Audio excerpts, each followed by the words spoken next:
Bismillahirrahmanirrahim. Assalamualaikum warahmatullahi wabarakatuh.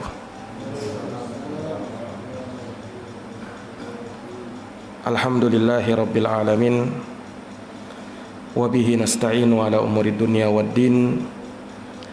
Asyhadu an la ilaha illallah wahdahu la syarika lah. Wa asyhadu anna Muhammadan abduhu wa rasuluh. Sallallahu alaihi wa ala alihi wa sahbihi wa man tabi'ahum bi ihsanin ila yaumiddin wa sallama tasliman katsira, amma ba'd. Ma'asyaral muslimin wal muslimat, hadirin wal hadirat, Bapak Ibu, saudara-saudari yang dirahmati dan dimuliakan oleh Allah. Alhamdulillahi bi ni'matihi tatimmus shalihat. Segala puji hanya bagi Allah yang dengan nikmat-nikmatnya tertunai segala amal-amal kebajikan. Salawat dan salam semoga terhatur limpahkan kepada junjungan kita Nabi Agung, Nabi besar Muhammad sallallahu alaihi wasallam, kepada keluarga dan para sahabat serta orang-orang yang senantiasa meniti jalannya sampai hari kiamat. Bapak Ibu jamaah Masjid Nurul Yakin yang dirahmati dan dimuliakan oleh Allah, alhamdulillah pada kesempatan malam hari ini kita kembali dapat melanjutkan kajian dari pembahasan kitab Umdatul Ahkam yang dikarang oleh seorang ulama, Imam Abdul Ghani bin Abdul Wahid Al-Maqdisi rahimahullahu ta'ala, di mana di pertemuan sebelumnya kita telah membacakan hadis yang kedua, yaitu hadis tidak diterimanya salat seseorang apabila dia berhadas sampai dia berwudu. Dari sana telah kita sebutkan bahwa salah satu syarat dari syarat-syarat sahnya solat adalah berwudu, dan menunjukkan kepada kita bahwa yang bisa membatalkan wudu adalah salah satunya dengan munculnya hadas.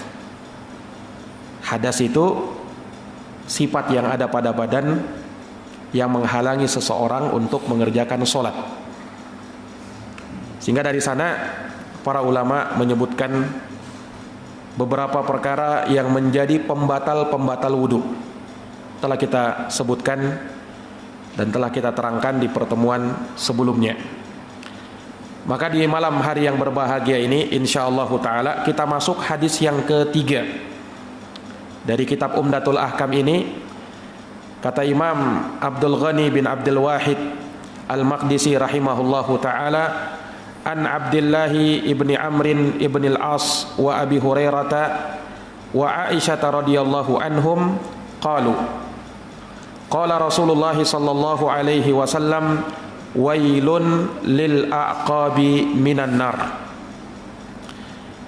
Dari sahabat Abdullah bin Amr bin al-As, Abu Hurairah dan Aisyah radhiyallahu anhum, semoga Allah meridhai mereka. Tiga orang sahabat ini berkata, qala Rasulullah sallallahu alaihi wasallam, Rasulullah sallallahu alaihi wasallam bersabda, wailun lil aqabi minan nar. Celakalah tumit-tumit dari api neraka.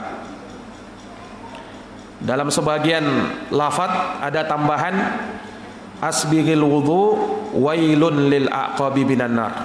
Sempurnakanlah dalam berwudu, celakalah tumit-tumit dari api neraka. Ini hadis sebagian ulama seperti Imam As-Suyuti dan juga setelahnya Al-Imam Al-Kattani menggolongkan hadis ini termasuk dari hadis-hadis yang mutawatir, karena diriwayatkan oleh banyak para sahabat, sekitar 13 orang sahabat. Jadi kalau kita berbicara hadis itu Pak, hadis itu kan ada tingkatannya. Secara global ada 3. ada hadis sahih, di bawahnya hadis hasan, di bawahnya lagi hadis dhaif. Hadis dhaif artinya hadis lemah, tidak bisa dipakai berhujjah. Minimal hadis itu mesti hasan. Nah, hadis yang kita bacakan ini ternyata berada pada derajat mutawatir. Mutawatir itu hadis sahih yang berada pada derajat yang paling tinggi. Nah, sehingga tidak mungkin lagi kita ragukan keabsahan hadis ini. Nabi SAW berucap seperti itu, asbighil wudu wailun lil aqabi minan nar. Sempurnalah dalam berwudu, celaka tumit-tumit dari api neraka. Apa makna hadis ini? Nanti insyaallah taala akan kita terangkan. Para jamaah, Bapak Ibu yang dirahmati dan dimuliakan oleh Allah. Jadi hadis ini disebutkan oleh Imam Abdul Ghani Ibnu Qudamah Al-Maqdisi, bersumber dari 3 orang sahabat Nabi. Yang pertama, sahabat yang bernama Abdullah bin Amr bin Al-As radhiyallahu anhuma. Beliau dan bapaknya Amr bin Al-As adalah sahabat Nabi sallallahu alaihi wasallam. Beliau berhijrah bersama bapaknya sebelum terjadinya peristiwa Fathu Makkah.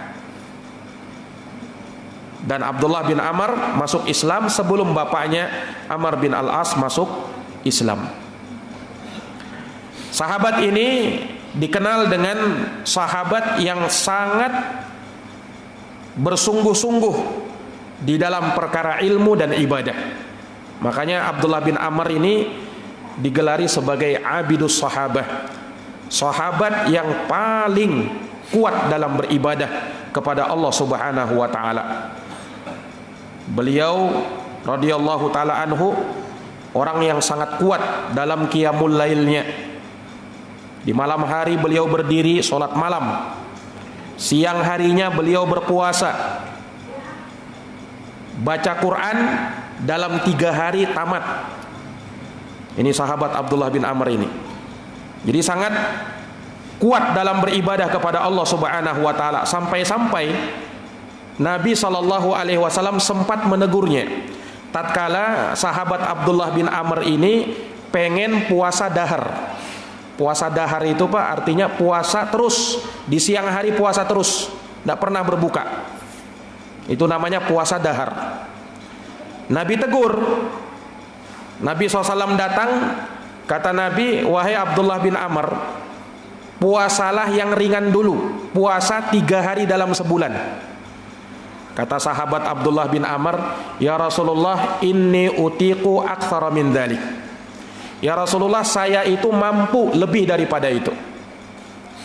Maka Rasulullah mengatakan, kalau begitu puasalah Senin dan Kamis, sebagaimana saya berpuasa seperti itu. Sahabat Abdullah bin Amr mengatakan, ya Rasulullah, saya mampu lebih daripada itu. Maka Rasulullah mengatakan, kalau begitu puasalah puasanya Nabi Daud. Bagaimana puasanya Nabi Daud? Sehari berpuasa, sehari berbuka. Sehari berpuasa, sehari berbuka. Kata para ulama, sama seperti puasa setengah tahun. Karena sehari puasa, sehari buka. Sehari puasa, sehari buka. Puasalah puasanya Nabi Daud. Sahabat Abdullah bin Amr kembali berkata, ya Rasulullah, aku mampu lebih daripada itu. Bayangkan kuat sekali sahabat Abdullah ini. Maka kata Rasulullah, tidak ada yang lebih utama dari puasanya Nabi Daud. Nah, jadi kalau mau puasa, ya puasa Nabi Daud, itu yang paling utama sudah. Tidak ada lagi yang lebih utama daripada itu, kata Rasulullah sallallahu alaihi wasallam. Maka sahabat Abdullah bin Amr pun melakukan puasanya Nabi Daud. Nah, para jamaah yang dirahmati dan dimuliakan oleh Allah, jadi sahabat ini sangat kuat beribadah kepada Allah Subhanahu wa taala. Dan juga dalam masalah ilmu, beliau juga orang yang sangat bersungguh-sungguh. Sampai-sampai sahabat Abu Hurairah radhiyallahu anhu, beliau pernah berkata, ma ajidu min ashabi Rasulillah sallallahu alaihi wasallam aktsara haditsan minni illa ma kana min Abdullah ibni Amr fa innahu yaktub wala aktub. Kata Abu Hurairah, aku tidak mendapati ada dari sahabat Nabi sallallahu alaihi wasallam yang paling banyak hadisnya melebihi aku, kecuali apa yang ada di sahabat Abdullah bin Amr. Beliau lebih banyak lagi. Kenapa? Karena beliau menulis hadis Nabi, sementara aku tidak menulis hadisnya Nabi. Jadi kalau Abu Hurairah itu ketika Nabi bersabda, beliau tidak perlu tulis, langsung beliau hafal. Itu sahabat Abdullah bin Amr, sahabat Abu Hurairah radhiyallahu taala anhu. Nah, ini sahabat Abdullah bin Amr, dan beliau disebutkan meninggal pada malam-malam kejadian Harrah pada bulan Dzulhijjah di tahun 63 Hijriah. Nah, adapun sahabat Abu Hurairah sudah pernah kita jelaskan biografi singkatnya. Beliau bernama Abdurrahman bin Sakhar Ad-Dausi radhiyallahu taala anhu, dan beliau ini juga dikenal sebagai sahabat yang sangat berbakti kepada ibunya. Sampai tatkala ibunya diceritakan beliau belum masuk Islam, dan Abu Hurairah terus mendakwahi ibunya ini supaya mau menerima Islam. Sampai suatu hari disebutkan bahwa ibunya Abu Hurairah tatkala diajak Abu Hurairah masuk Islam justru mencela Rasulullah sallallahu alaihi wasallam. Maka Abu Hurairah pun mengadu kepada Nabi dan beliau minta supaya Rasulullah mendoakan hidayah untuk ibunya. Maka Rasulullah mengangkat tangannya kemudian berkata, Allahumma hdi umma Abi Hurairah. Ya Allah, beri hidayah kepada ibunya Abu Hurairah. Doa Rasulullah mustajab. Mendengarkan doanya Nabi ini, Abu Hurairah sangat gembira. Pulanglah Abu Hurairah radhiyallahu anhu. Ketika mau masuk rumah, beliau heran kok pintu rumah terbuka. Pas beliau mau melangkah masuk, terdengar suara dari dalam. Ibunya Abu Hurairah berkata, wahai Abu Hurairah, ala makanik, tetap di tempatmu, jangan masuk dulu. Perintah ibunya. Maka Abu Hurairah pun diam di luar. Ada apa ini? Ternyata Abu Hurairah dengar dari luar ibunya sedang mandi. Abu Hurairah tetap menunggu di luar. Selesai ibunya mandi, kemudian ibunya ternyata memakai hijab, membuka pintu, kemudian di depan Abu Hurairah, ibunya Abu Hurairah berkata, asyhadu an la ilaha illallah wa asyhadu anna Muhammadar Rasulullah. Syahadat yang beliau ucapkan, dan dengan itu dia masuk Islam. Bayangkan bagaimana doanya Rasulullah langsung terkabul. Iya. Langsung masuk Islam ibunya Abu Hurairah. Mendengarkan hal tersebut, Abu Hurairah radhiyallahu anhu datang kepada Nabi SAW menangis lagi. Nah, hanya menangisnya yang kedua ini, kalau tadi menangis yang pertama sedih karena ibunya mencela ibunya Abu Hurairah mencela Rasulullah. Tapi menangisnya yang kedua tangisan kegembiraan karena ibunya sudah masuk Islam. Dia kabarkan hal tersebut kepada Nabi, maka Nabi pun mendoakan kebaikan untuk Abu Hurairah dan ibunya Abu Hurairah radhiyallahu taala anhuma. Ini. Adapun yang ketiga yaitu sahabat Aisyah radhiyallahu anha yang merupakan istri tercinta Rasulullah sallallahu alaihi wasallam. Beliau adalah As-Siddiqah bintus Siddiq. Seorang wanita yang mulia dan orang yang sangat dicintai oleh Nabi sallallahu alaihi wasallam. Nabi yang bilang sendiri, Pak. Ketika sahabat tanya, "Ya Rasulullah, siapa manusia yang paling kau cintai?" Rasulullah mengatakan, "Aisyah. Yang paling aku cintai adalah Aisyah radhiyallahu anha." Istri beliau sendiri. Sahabat ini tanya, "Wa minar rijal?" Ya Rasulullah, siapa sahabat laki-laki yang paling kau cintai? Kata Rasulullah, abuha, bapaknya Aisyah. Siapa bapaknya Aisyah?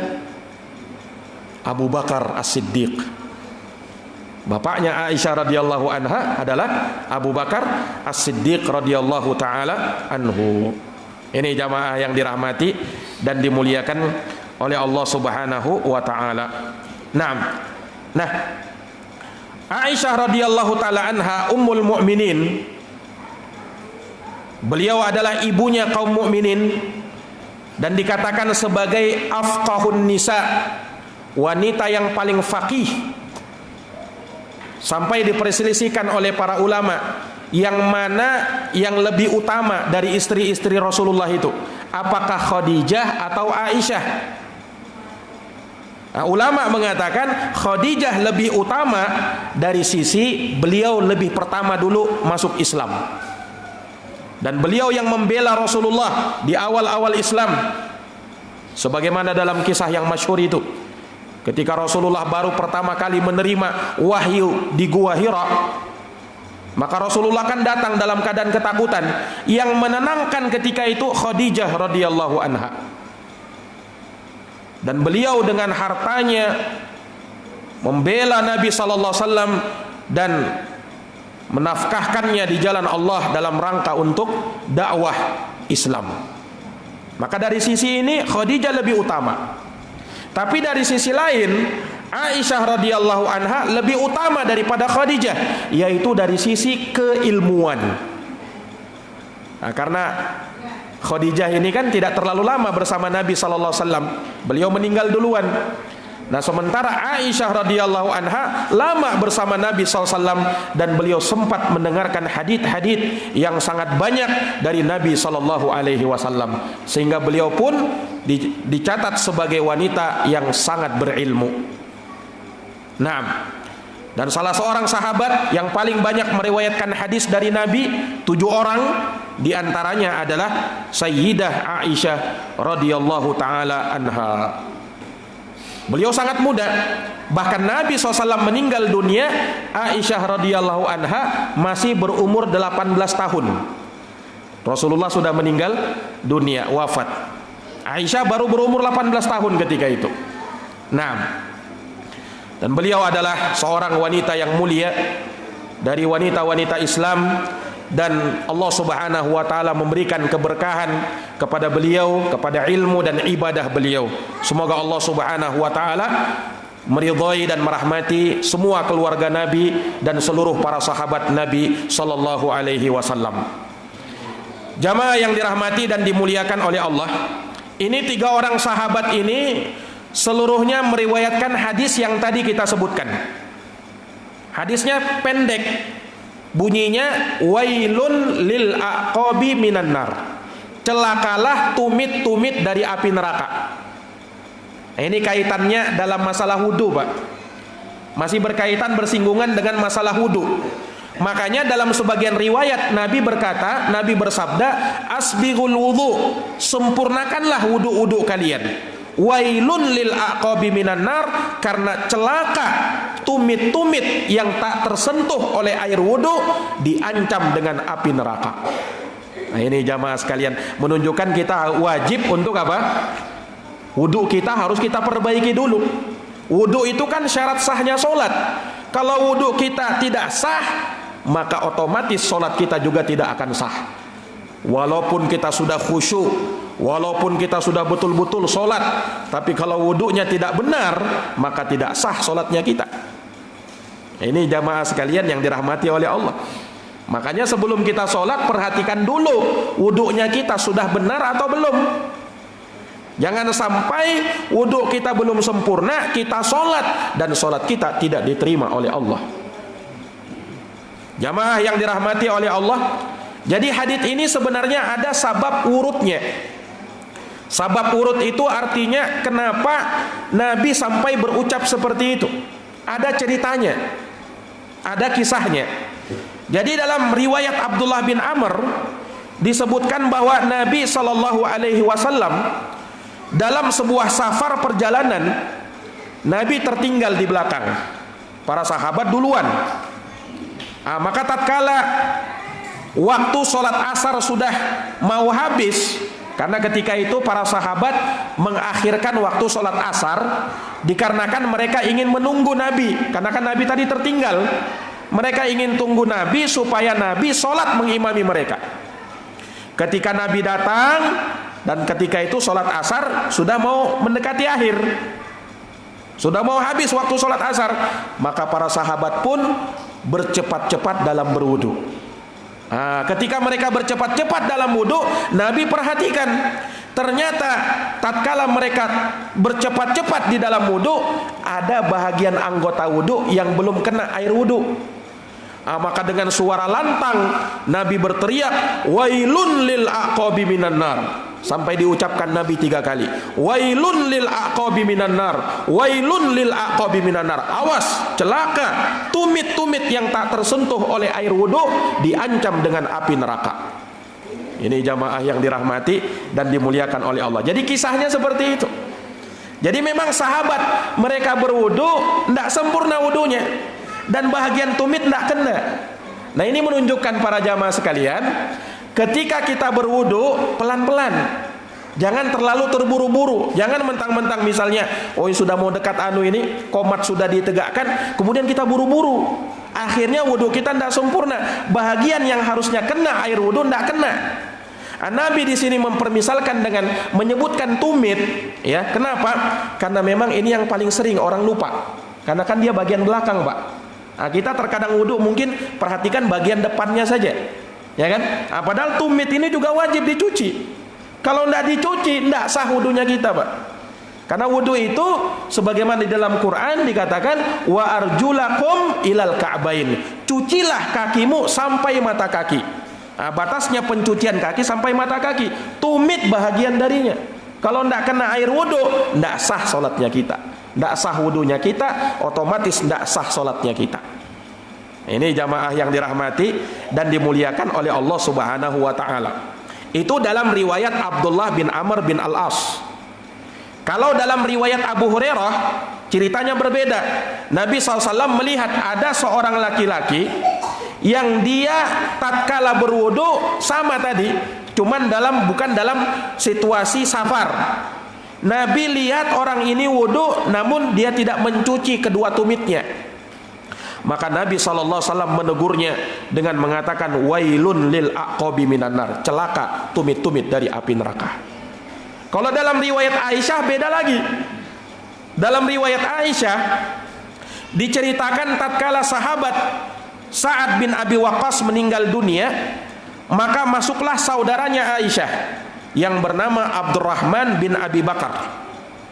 Maka sahabat Abdurrahman bin Abi Bakar ini berwudu, diperhatikan oleh Aisyah. Aisyah melihat wudunya Abdurrahman saudaranya ini belum lagi sempurna, ditegur oleh Aisyah, hati-hati, tumit-tumit dari api neraka, diingatkan. Nah, ini jamaah sekalian yang dirahmati oleh Allah, menunjukkan kalau kita misalnya melihat, Pak, ada saudara kita atau ada orang yang wudunya tidak sempurna, ingatkan dia, ya, hati-hati, tidak sempurna wudu kita, tidak sempurna, ya, cara wudu kita, tidak sah solatnya kita. Ini jamaah yang dirahmati dan dimuliakan oleh Allah Subhanahu wa ta'ala. Nah, dan sekali lagi ini bukan penghususan tumit saja, ya. Ini salah satu contoh. Memang yang sering orang lupa itu tumit. Nah, tapi kalau bahagian wudu yang lain misalnya, kalau tidak kena juga air wudu, maka ini juga dipermasalahkan, bisa tidak sah sholat kita, ya. Nah, makanya disebutkan oleh ulama dari sahabat atau dari salah seorang alim yang bernama Muhammad bin Sirin rahimahullahu ta'ala, beliau kalau wudu, beliau kan pakai cincin, Pak. Nah, cincinnya ini kan bahagian, karena kalau misalnya cincinnya longgar enak aja, ya kan. Nah, beliau kalau pakai cincin, cincinnya dilepas dulu. Nah, jangan sampai cincin tadi tidak kena air wudu. Nah, karena bahagian tangan ini rukun juga, ya kan, rukun wudu. Kalau tidak kena, maka bisa membatalkan wudu kita. Maka beliau lepas dulu cincinnya, beliau taruh, baru beliau berwudu, ya, baru beliau berwudu. Kalau misalnya cincinnya longgar, tinggal diputar saja, tidak masalah, ya kan, bisa kena air wudu. Nah, ini menunjukkan kita mesti perhatian di dalam permasalahan ini. Remeh memang mungkin dianggap sebagian orang, tapi terkadang yang remeh itu justru menjadikan sholat kita tidak diterima oleh Allah Subhanahu wa ta'ala. Nah, ini para jamaah sekalian yang dirahmati dan dimuliakan oleh Allah. Di sebahagian riwayat Nabi berkata urqub, celaka urqub. Urqub itu ya adalah bahagian urat di atas tumit ini, Pak. Nah, kalau kita lihat tumit kita ini ada urat besar ini ya, kayak model urat. Nah, itu namanya dalam bahasa Arab urqub. Saya tidak tahu bahasa Indonesianya apa itu. Di atas urat, di atas tumit itu. Ya, jadi ada tumit kita kan, ada uratnya ini. Nah, itu namanya urqub, Pak, dalam bahasa Arab. Saya tidak tahu bahasa Indonesianya apa. Ada yang tahu? Urat apa namanya ini? Nah, itu urqub namanya kalau dalam bahasa Arab. Iya. Nah, Nabi menyebutkan itu. Ya karena baik sama juga. Bagian dari apa? Anggota wudhu yang wajib dicuci. Intinya sampai apa? Batasnya sampai mata kaki. Ini wajib dicuci. Lebih dari mata kaki itu tidak wajib untuk dicuci. Nah, ini para jamaah sekalian yang dirahmati dan dimuliakan oleh Allah Subhanahu wa ta'ala. Nah, perhatikan. Rasulullah sallallahu alaihi wasallam di dalam hadits ini mengancam dengan wail. Wail itu, Pak, ya, dalam bahasa Arab ada beberapa makna. Wail itu asal katanya adalah suatu ungkapan yang diungkapkan oleh orang Arab yang mereka maksudkan untuk ancaman. Awas, hati-hati kalian. Ya.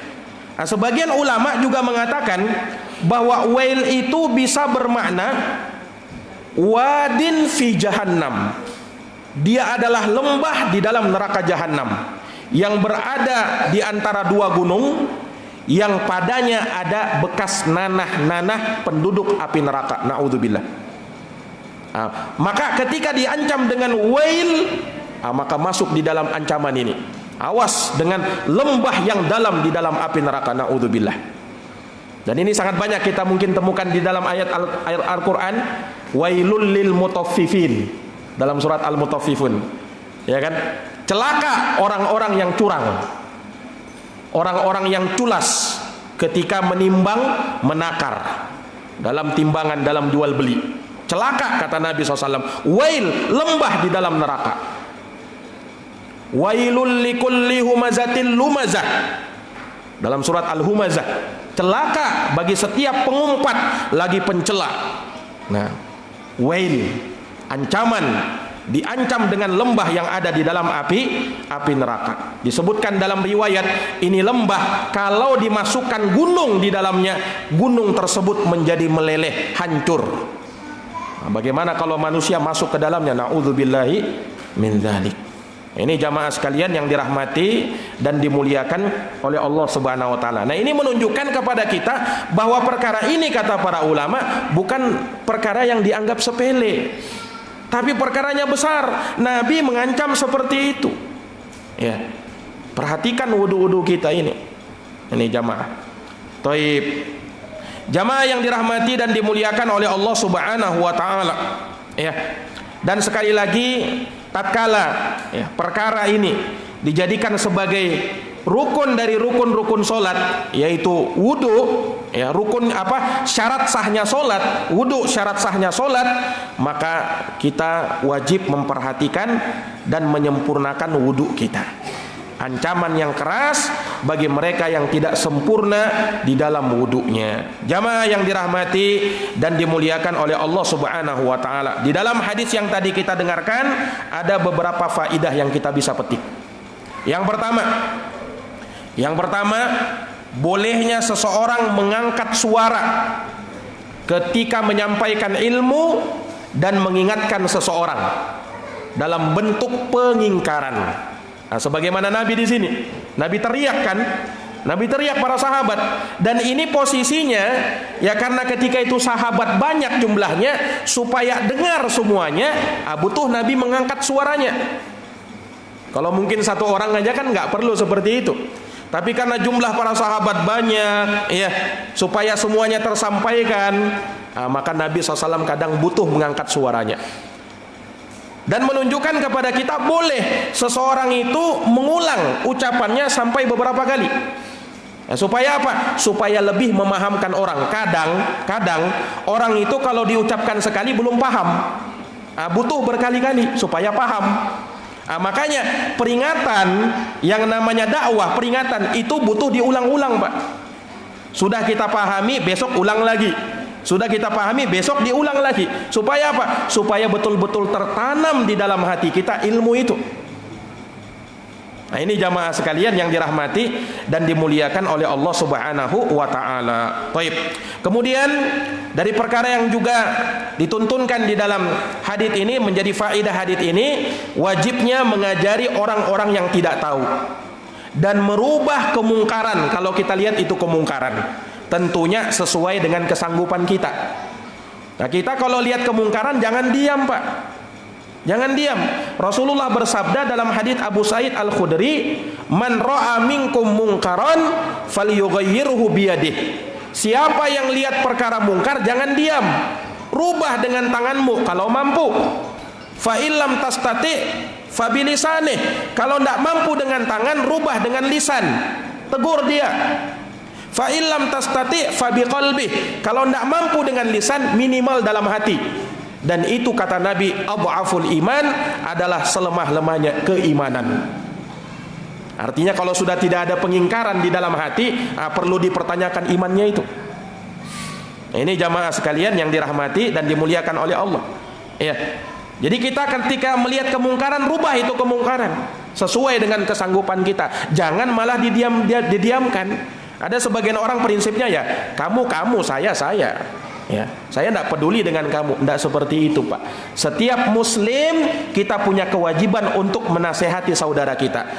Ketika kita nasihati, dia terima, alhamdulillah. Kalau dia tidak terima, kita minimal sudah menunaikan kewajiban kita. Karena ketika kita menyampaikan orang supaya baik, belum tentu orang itu mau baik, ya kan? Tapi minimal kita sudah sampaikan. Kewajiban kita sudah terangkat, minimal itu. Ini jamaah sekalian yang dirahmati dan dimuliakan oleh Allah Subhanahu wa taala. Karena Nabi pernah bersabda, "Ma min qaumin yu'malu baina dhahri 'ainaihi bil ma'asi wa hum qadiruna ay yughayyiruha thumma lam yughayyiruha illa yushaku ay ummahumullahu biiqabin min." Tidaklah suatu kaum, ada kumpulan orang diperbuat di hadapan mereka suatu maksiat. Jadi ada orang-orang kaum muslimin diperbuat di hadapan mereka ini suatu perbuatan maksiat. Mereka lihat, mereka saksikan maksiat itu. Mereka sebenarnya mampu untuk merubah, tapi mereka tidak mau merubah. Kata Nabi SAW, dikhawatirkan kalau Allah turunkan azab, semuanya kena. Yang bermaksiat, yang tidak menegur maksiat pun bisa kena. Ini bahayanya, Pak. Ya, bahayanya.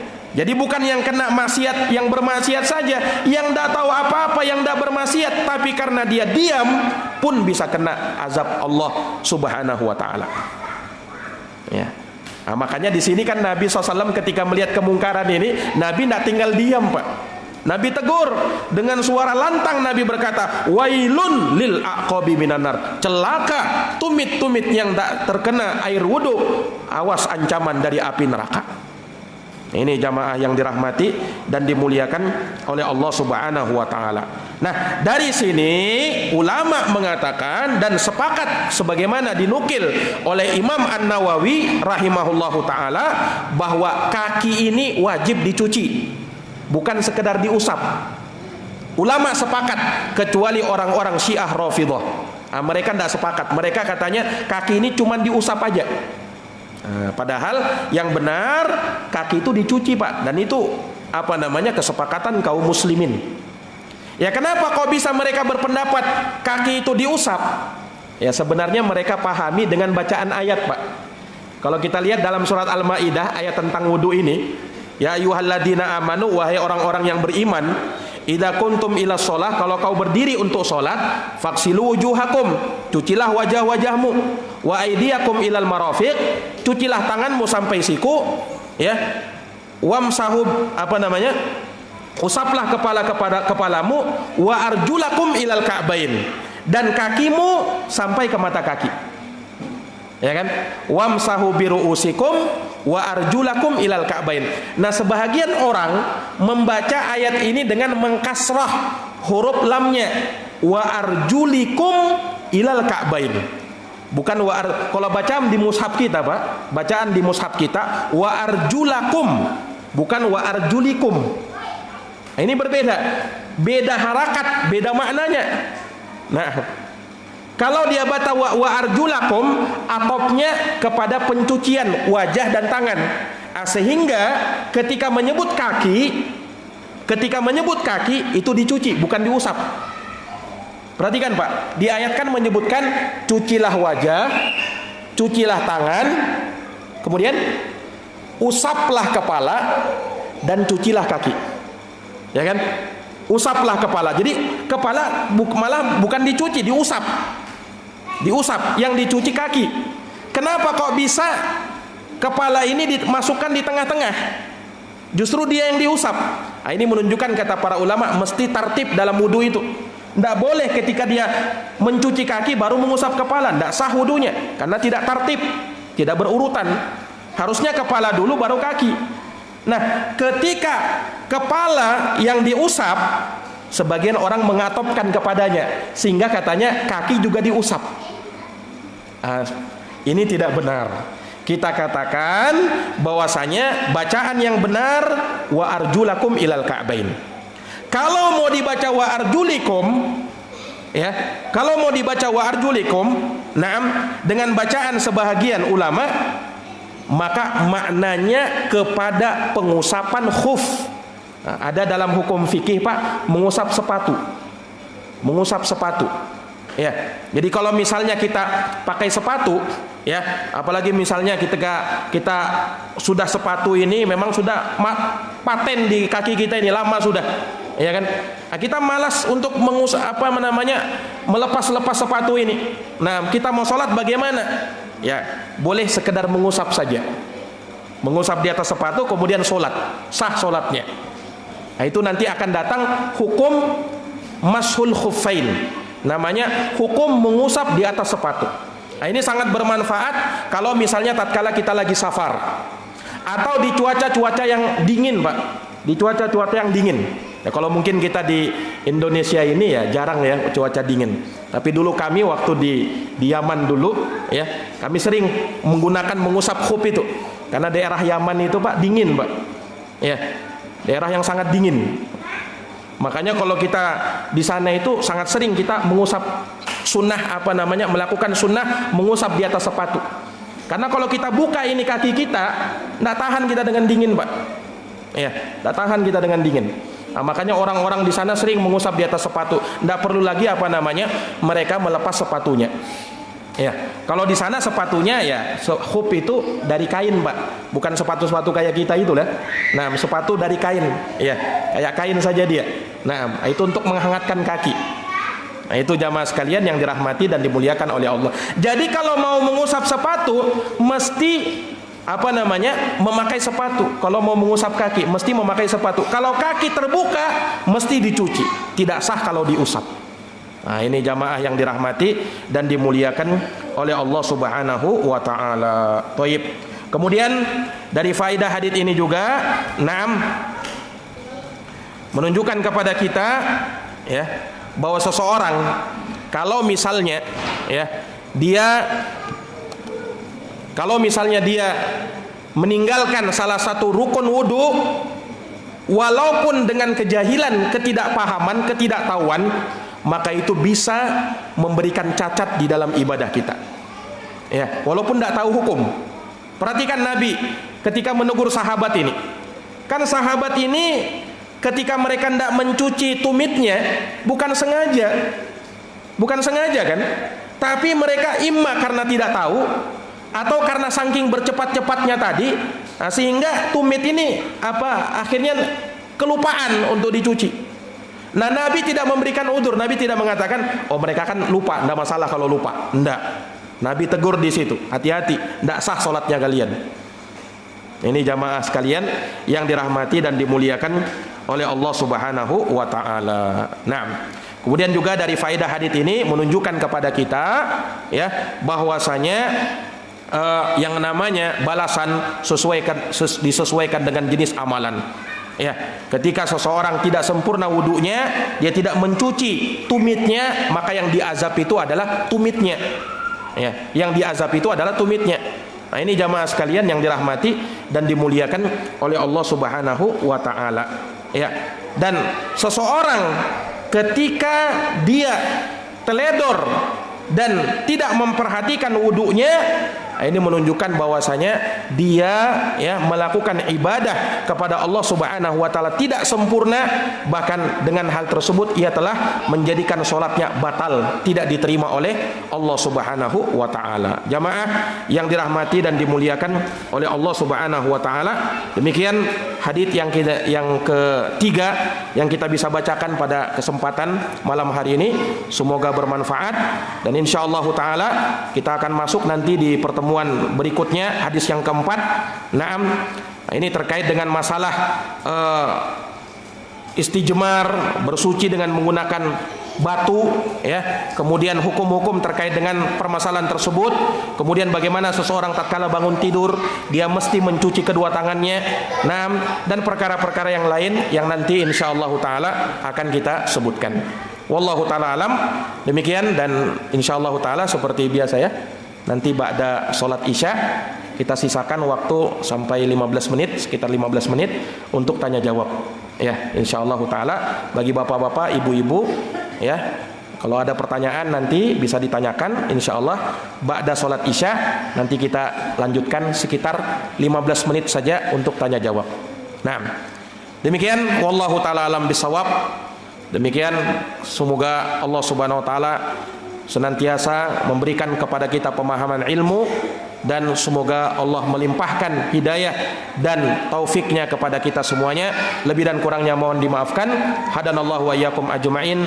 Subhanakallahumma wa bihamdika asyhadu an la ilaha illa anta astaghfiruka wa atubu ilaik.